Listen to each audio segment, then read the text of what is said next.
His face showed restrained rage and vindictiveness that scared me, and I wasn't even the one he was mad at.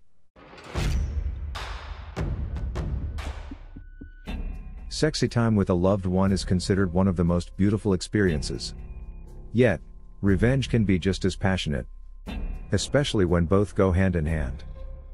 In this episode, a serial cheater girlfriend meets evil side of partner. A serial rapist is served to vengeful victims, and an abusive and incestuous husband impregnates daughter and receives unforgiven judgment through his wife. The last wholesome story is about a creepy youth minister falling into a deep pool of regret. Naturally, viewer discretion is advised. These revenge acts might be disturbing to snowflakes. I met Jane after ending a long-term relationship. I didn't think I'd want to date again, but Jane and I really clicked, and it was such a nice escape. We hung out as friends before moving on to dating, and within 6 months we had moved in together. I had long since gotten over my ex, and Jane and I were doing great and regularly talking about the future. I was fairly socially awkward and only had a few good friends before meeting her, whereas she had a large circle of acquaintances and friends she introduced me to, who became good friends of mine as well.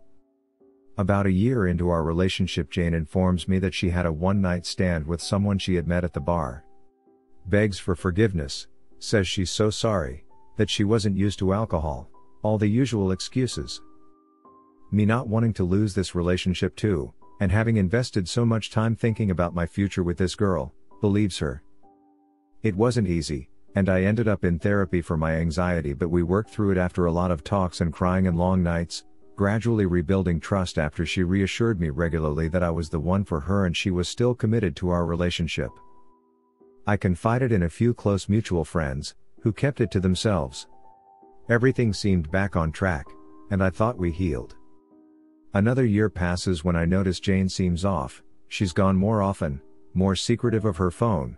I'll wake up to find her on the computer instead of in bed. Red flags flying. One weekend she tells me she's going to her mother's to help her with spring cleaning. I don't really get along with or speak to her mother.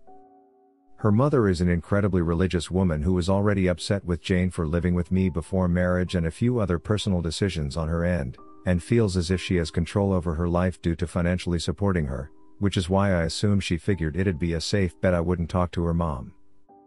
A few hours after she left, I called her a few times and it went right to voicemail, meaning her phone was off.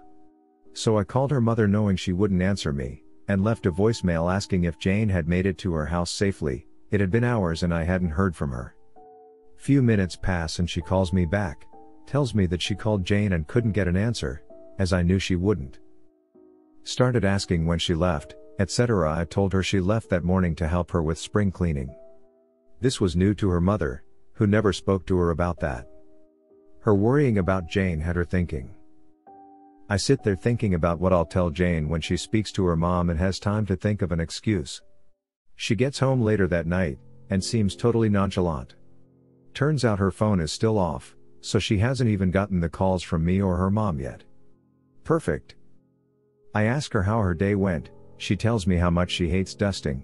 There was so much on the top of the cabinets, she emphasized.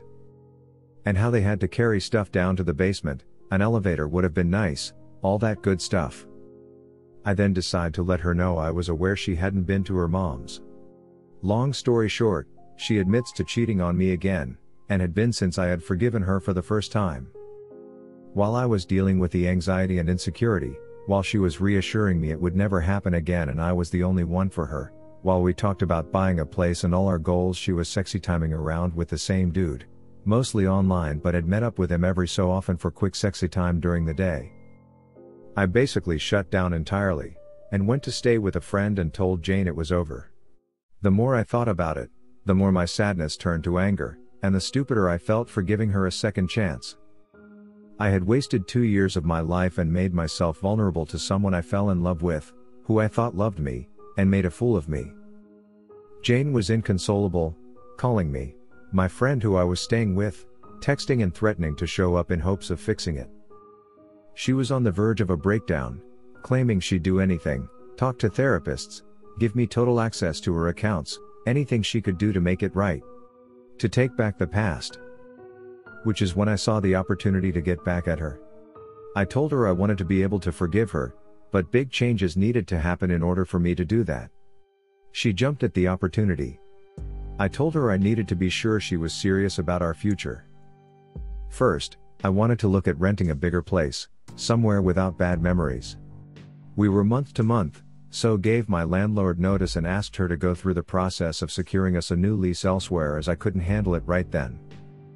I then told her that if we're going to learn to trust again, I want to start taking steps towards an engagement. This time I emphasized, I don't want to focus on the past. If I do, I'll want to leave. I just want to focus on the future.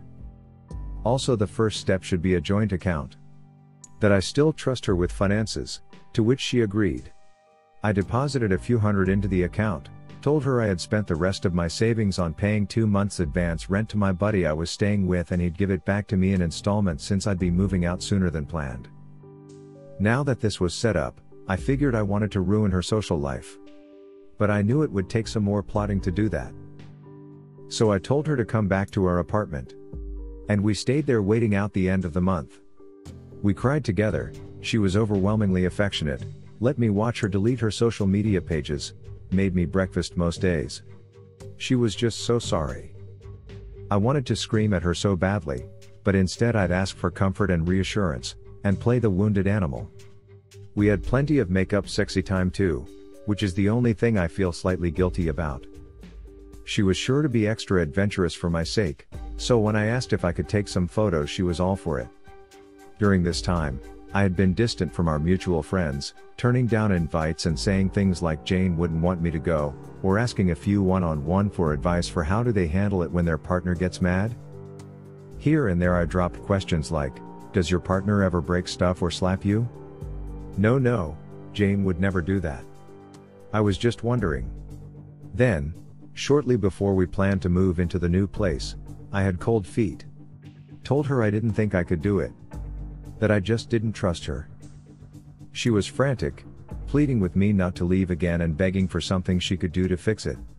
So I told her I believed our social circle put her up to it. She swore up and down that no one had any idea. But I asked how could I believe her? She lied to me twice before, I don't trust her around them. That a fresh start means new people in our lives too.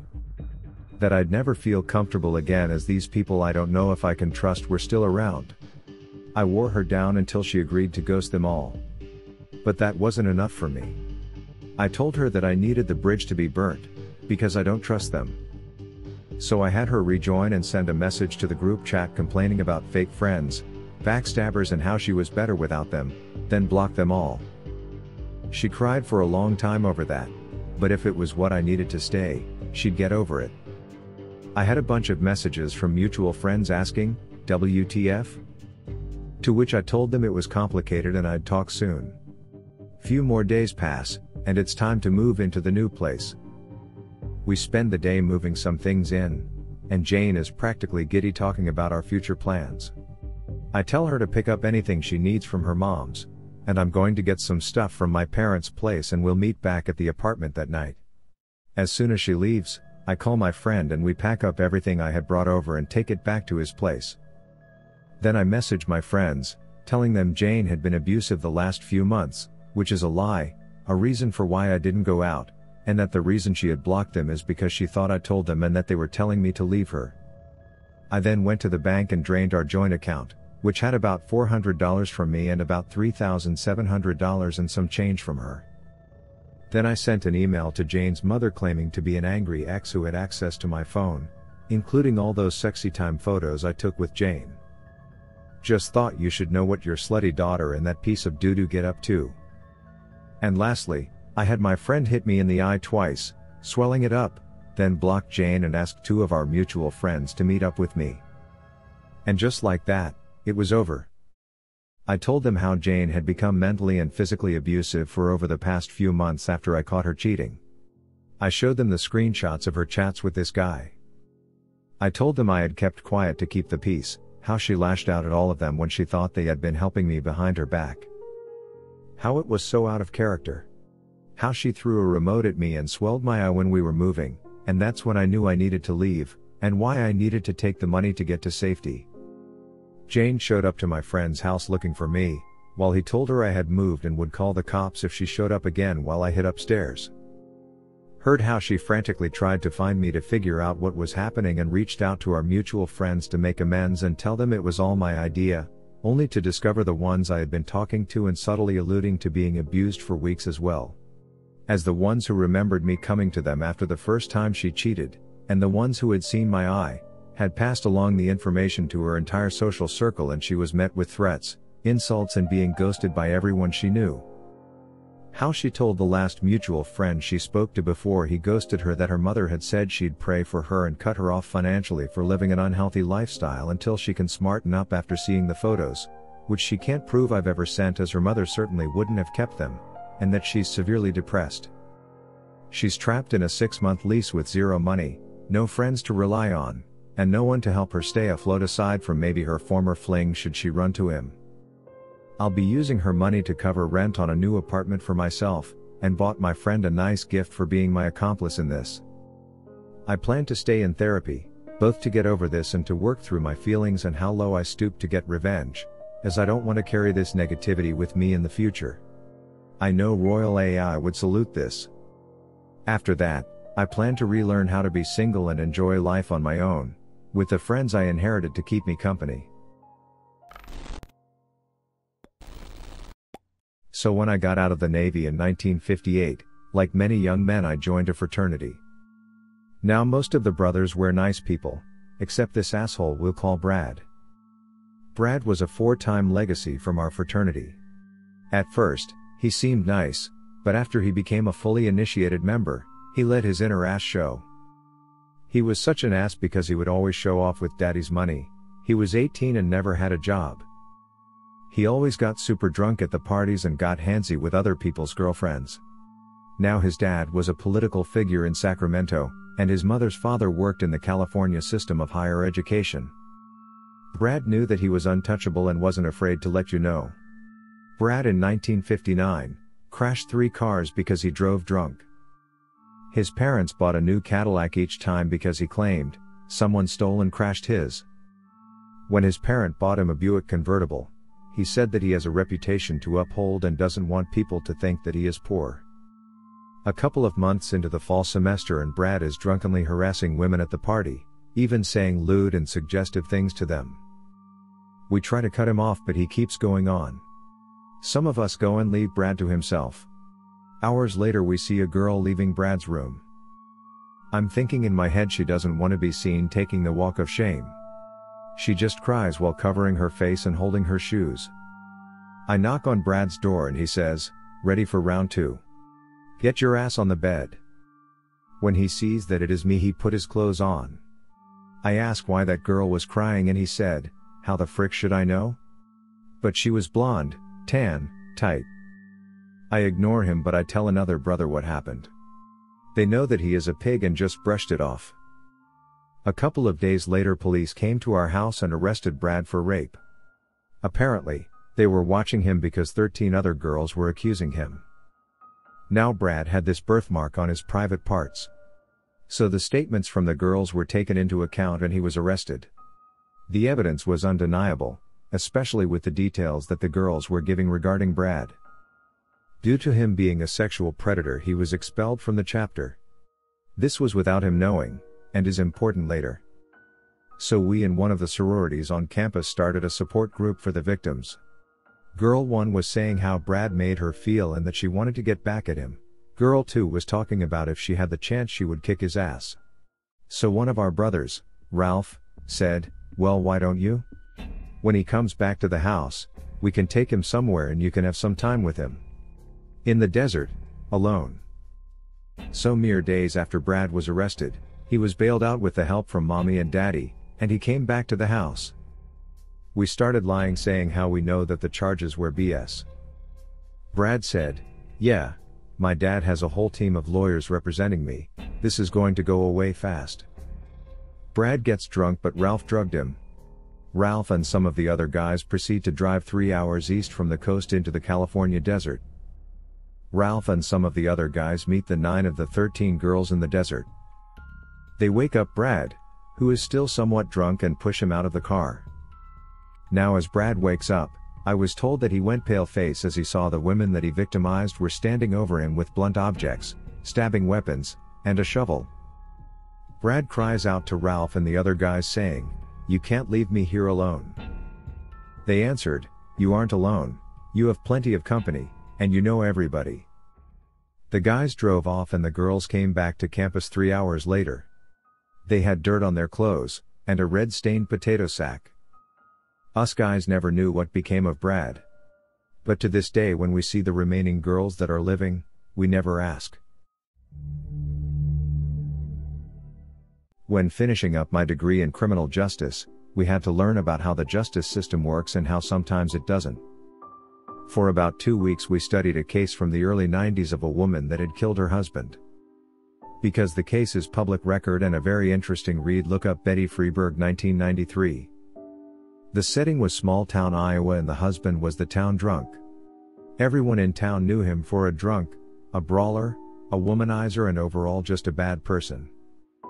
His wife was the stay-at-home mom as she wasn't allowed to work or leave the house aside from getting groceries. He would go home, beat her and violate her sexually and the cycle would go on and the whole town knew. Neighbors were a quarter mile down the road, but still would call the police when they heard noises. It was well documented and because he was never a threat to their daughter, the police did nothing aside from taking him to jail like a revolving door. Each time he got out he'd beat her up again. Their daughter was away at college but came home for Thanksgiving. While the father was at work, the daughter told the mother that her father had violated her sexually and that she had even had an abortion because of it. This was the breaking point for the mother. She got her revenge 100-fold. When her daughter went back to school after the holidays and husband came home, she killed him with his gun at the kitchen table. The table is important because it was a big farm table used for chopping up deer and other livestock. Doing the butchering was her job and she was good at it. If I could find the case report, it has pictures of the table and clear marks of chopping. She chopped up her husband and scattered his body over neighboring farms, fed what she could to her livestock and cleaned up. Months went by and winter came and left. Police investigating his disappearance even questioned her while sitting at the table drinking coffee. She explained the marks on the table by explaining that she butchered her own meat and showed the officers her deep freeze. The investigation went on for months until a neighbor's dog brought back a body part. They identified it as belonging to him and she was arrested on the spot. She pleaded not guilty and refused any offers. It went to trial and 12 of her peers judged her not guilty due to extenuating circumstances.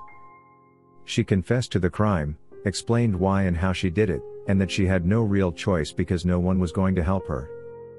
The farm was hers and she refused to give it up as it had been her family's home. She was let go entirely for the murder charge.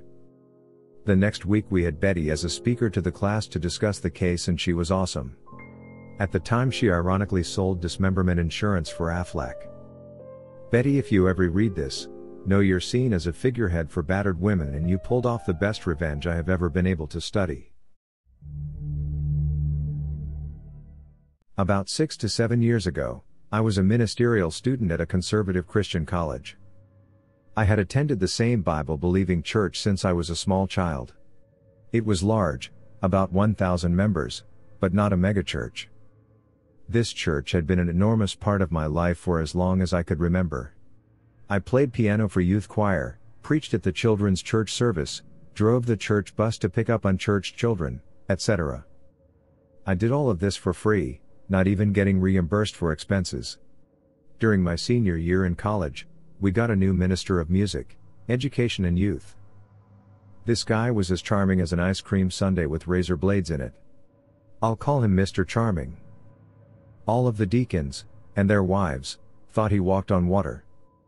He was an authoritarian asshole. In his first meeting with the church youth group, he announced that he had been hired to straighten out the youth group. One of his favorite sayings was, "When I tell my disciples jump, the only questions they get to ask are how high and how far." The adults loved him and the youth hated him. Within a few weeks, half of the high school and college students had quit coming to church. Most youth directors would have gotten into trouble over this, but he had the audacity to proclaim, in front of the entire congregation in the Sunday morning worship service, that he had eliminated all of the thorny ground from the youth group. It happened to be a reference to the Bible, and the pastor and all of the deacons loved him for it. He didn't waste any time going after what he really wanted, the pastor's job. The pastor, whom I'll call Pastor T, was about 60 years old. Within a few weeks of Mr. Charming's arrival, rumors started circulating about Pastor T's health, even though he was an avid runner and cyclist, and that he just didn't seem to be as mentally sharp as he used to be. This was strange because he frequently quoted long Bible passages, entirely from memory without misstating a single word. Worst of all, however, was the accusation that Pastor T was too liberal for the church. In my denomination, it is the kiss of death to even be suspected of being a liberal. None of these accusations made any sense, but people kept talking about them. I have no idea why Pastor T didn't find out. Or maybe he did find out and was just too scared to do anything about it.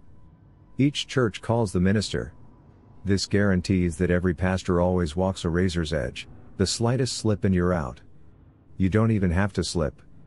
Maybe, like Pastor T, some creep just lies about you and gets your job. And since the church owned his house, his entire family was suddenly homeless. Then I became a target. I still don't know why.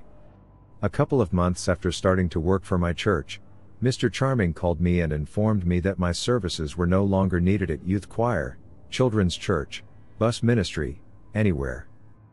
In fact, he said he did not even want me to participate in any of these functions at all. Not even go to the Sunday morning worship service. I later found out that members of his family had been hired by the church, at very nice rates of pay, to perform these functions that I'd been doing for free. His wife got paid more for playing a beat-up piano than the main pianist got paid for playing at more gatherings. This lady radiated bitterness, resentment and repressed anger. But she rarely said anything. She just sat there and glared, which was somehow even creepier than when she spoke. I was very hurt, emotionally, so I dropped by Pastor T's office, and tearfully asked him what I'd done wrong. I couldn't get a straight answer, except he told me that people are saying things about me and that if I wanted to get a good recommendation from him, I'd better shut up and do what I'm told. So, I started asking all of my church friends what people were saying about me. Everyone said, "Well, I didn't want to tell you, and I don't believe it, but here's what I heard." According to the rumor mill, I had gotten my girlfriend pregnant and forced her to have an abortion.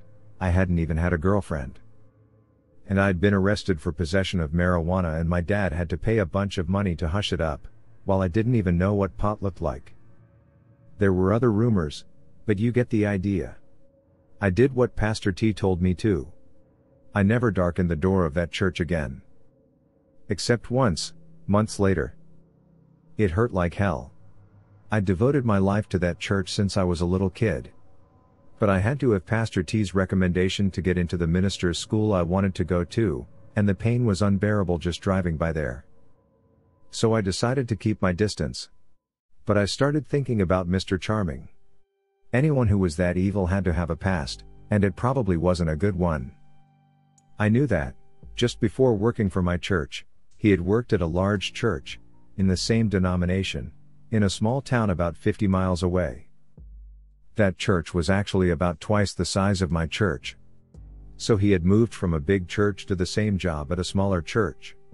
A bad career move? Running away from something? Yes, there was something rotten in Denmark. And it smelled like an opportunity for me. As luck would have it, one of my uncles, and his family, lived in that same small town, although none of my family attended Mr. Charming's former church. So I called one of my cousins, told her my story, and enlisted her as a co-conspirator. I'll call her Anne. The next Sunday morning, Anne and I attended Sunday school and morning worship at Mr. Charming's old church. Although Anne had never been a member of that church, it was a small town where everyone knew everyone, so she knew most of the people there. She started asking about Mr. Charming, and got an earful. Every one of her friends said that Mr. Charming was a world-class creep. He would flirt with, and even make suggestive comments to all of the girls in the youth group, even those in junior high. He was 40 plus years old and had a wife and 3 children of his own. And then there was the touching. Never anything obvious or illegal. But he loved to put his hands all over the young ladies, whenever their parents weren't around. But, just like at my former church, the adults loved him because he kept the youth in line. Our investigation went on for several weeks. I kept a low profile so as not to arouse suspicion. Mostly, I just stood around, ate donuts, drank coffee, and talked about football. Anne did most of the work because she knew so many people and it was perfectly natural for her to attend this church in her hometown. After church was over, we would go to her house, have a delicious Sunday lunch cooked by my aunt, and then write down everything we had learned. By then, Anne's whole family were in on my investigation. They were as angry as I was about the way I'd been treated, and our weekly report made interesting lunchtime conversation. Within a few weeks, I was sure that all I had to do was drive a few of these young ladies, and their parents, down to my old church, let them tell their stories to the parents of a few girls in the youth group, and Mr. Charming would become Mr. Unemployed. But it kept getting better and better, so Anne and I kept digging. And I really wanted to keep a low profile if I could, because I didn't want to piss off Pastor T any more than I had to. Because he could easily ruin my ministerial career before it even started. Finally, after a month or so, Anne grabbed me by the sleeve and said, "You've got to hear this." She introduced me to a well-dressed, very large guy, maybe 30 to 35 years old. I'll call him Fred.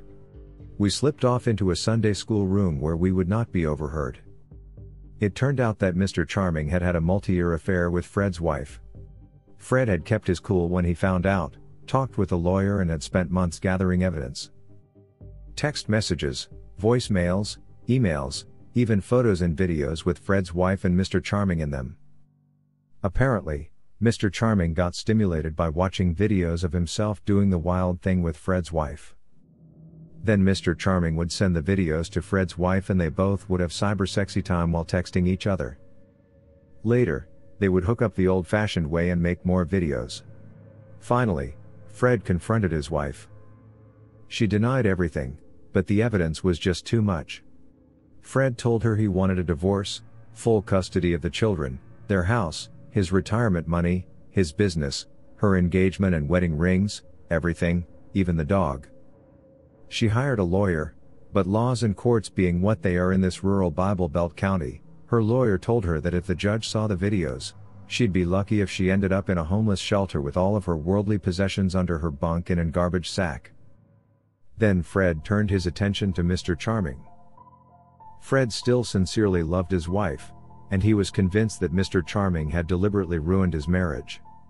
Taking Mr. Charming to court, suing him for loss of consortium and otherwise making him legally miserable would take too long.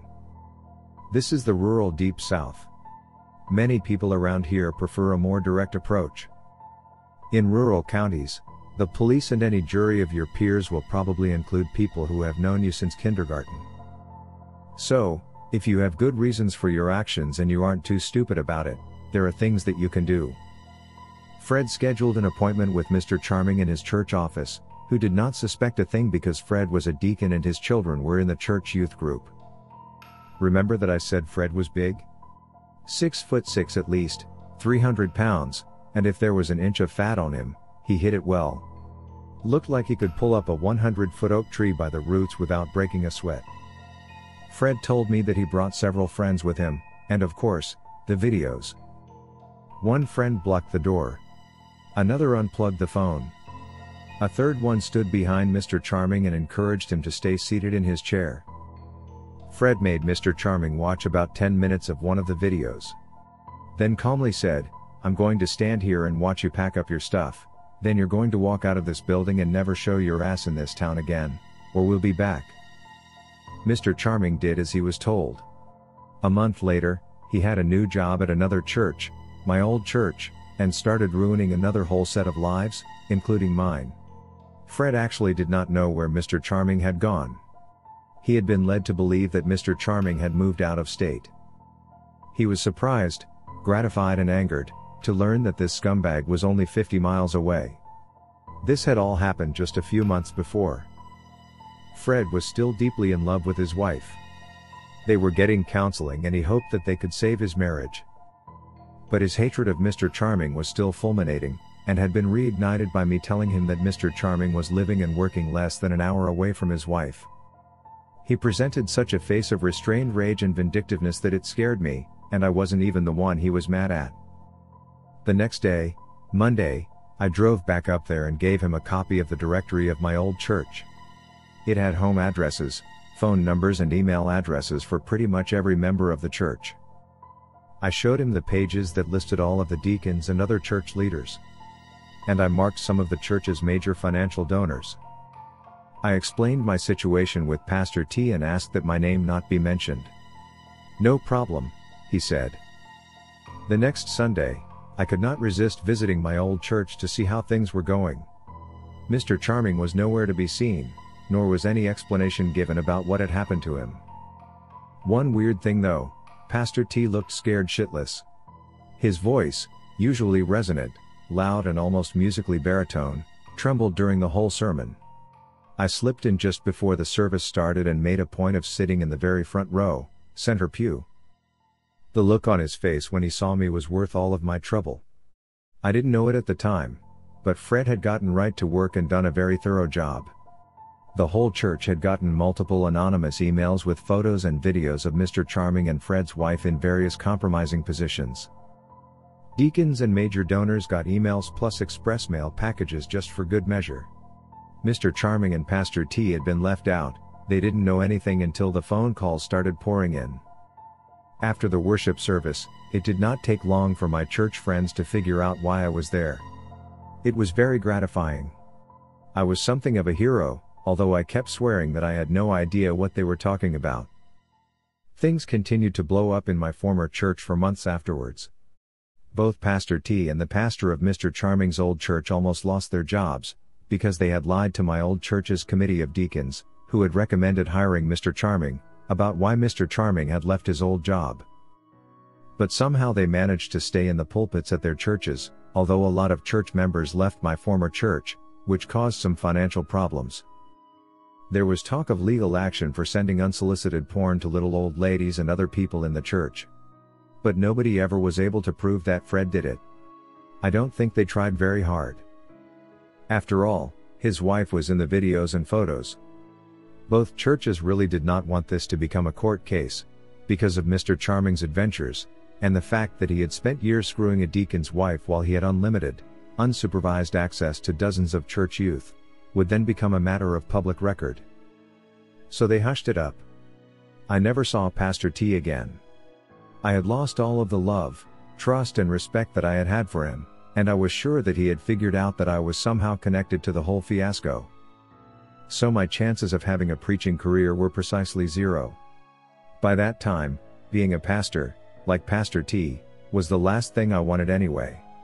I withdrew my application to minister's school, and eventually completed a doctorate in archaeology at a different grad school, graduated with honors, at a large, widely respected state university.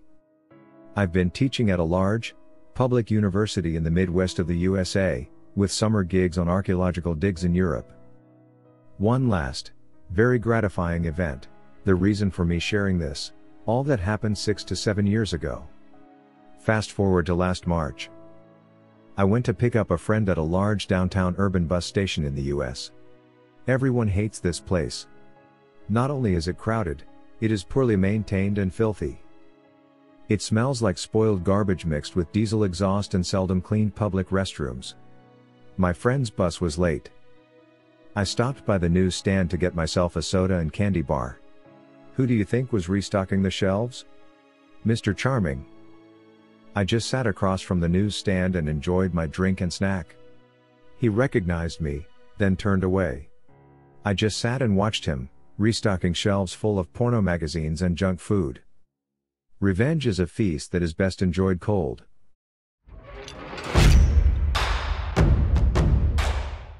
Thank you for enjoying this episode, which was made with artificial love. Subscribe or give me some sugar by smashing the like button. Royal A.I. would love to hear your experience or what you think of these stories in the comment section.